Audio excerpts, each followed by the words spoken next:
सोमवार व्रत कथा। एक बार किसी एक नगर में एक साहूकार रहता था। उसके घर में धन की कोई कमी नहीं थी, लेकिन कोई संतान न होने के कारण वह बहुत दुखी था। संतान प्राप्ति के लिए वह हर सोमवार को व्रत रखता था और पूरी श्रद्धा के साथ शिव मंदिर जाकर भगवान शिव और माता पार्वती की पूजा करता था। उसकी भक्ति देखकर एक दिन माँ पार्वती प्रसन्न होकर भगवान शिव से साहूकार की मनोकामना पूर्ण करने का निवेदन किया।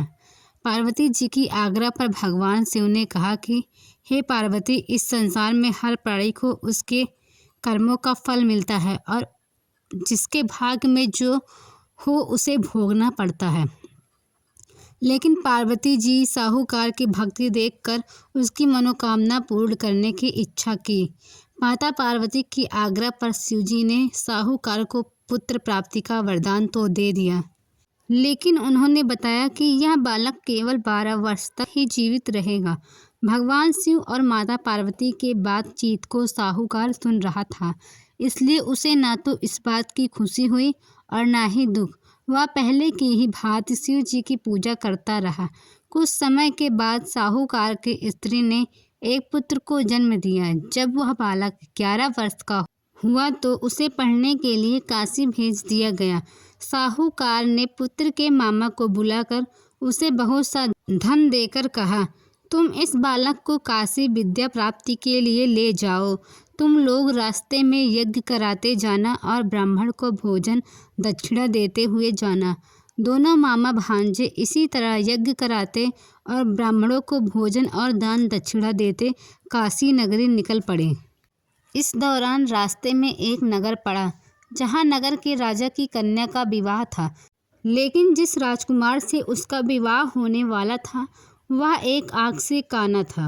राजकुमार के पिता ने अपने पुत्र के काना होने की बात को छिपाने के लिए सोचा, क्यों न साहूकार के पुत्र को दूल्हा बनाकर राजकुमारी से विवाह करा दूं। विवाह के बाद इसको धन देकर विदा कर दूंगा और राजकुमारी को अपने नगर ले जाऊंगा। लड़के को दूल्हे का वस्त्र पहनाकर राजकुमारी से विवाह करा दिया गया। साहूकार का पुत्र ईमानदार था, उसे यह बात सही नहीं लगी, इसलिए उसने अवसर पाकर राजकुमारी दुपट्टे पर लिखा कि तुम्हारा विवाह तो मेरे साथ हुआ है, लेकिन जिस राजकुमार के तुम्हें भेजा जाएगा वह एक आँख से काना है। मैं तो काशी पढ़ने जा रहा हूँ। जब राजकुमारी ने चुन्नी पर लिखी बातें पढ़ी तो उसने अपने माता पिता से यह बात बताई। राजा ने अपनी पुत्री को विदा नहीं किया और बारात वापस चली गई। दूसरी ओर साहूकार का लड़का और उसके मामा काशी पहुँचे और वहां जाकर उन्होंने यज्ञ किया। जिस दिन लड़का 12 वर्ष का हो गया उस दिन भी यज्ञ का आयोजन था। लड़के ने अपने मामा से कहा कि मेरी तबीयत कुछ ठीक नहीं है। मामा ने कहा, तुम अंदर जाकर आराम कर लो। शिव जी के वरदाना अनुसार कुछ ही देर में उस बालक के प्राण निकल गए। मृत भांजे को देख उसके मामा ने विलाप करना शुरू किया। संयोगवश उसी समय शिवजी और माता पार्वती उधर से जा रहे थे। माता पार्वती ने भोलेनाथ से कहा, स्वामी, मुझे उसके रोने का स्वर सहन नहीं हो रहा है। आप इस व्यक्ति के कष्ट को अवश्य दूर करें। जब शिवजी मृत बालक के समीप गए तो वह बोले, यह तो उसी साहूकार का पुत्र है जिसे मैंने वरदान दिया था। अब इसकी आयु पूरी हो चुकी है। लेकिन मातृभाव से विभोर माता पार्वती ने कहा कि हे महादेव, आप इस बालक को और आयु देने की कृपा करें, अन्यथा इसके वियोग में इसके माता पिता भी तड़प तड़प कर मर जाएंगे। माता पार्वती न आग्रह करने पर भगवान शिव ने उस लड़के को जीवित कर दिया। शिवजी की कृपा से वह लड़का जीवित हो गया। शिक्षा पूरी करके लड़का मामा के साथ नगर की ओर वापस चल दिया। दोनों चलते हुए उसी नगर में पहुँचे जहाँ उसका विवाह हुआ था। उस नगर में भी उन्होंने यज्ञ का आयोजन किया। उस लड़के के ससुर ने उसे पहचान लिया और महल में ले जाकर उसकी खातिरदारी की और अपनी पुत्री को विदा किया।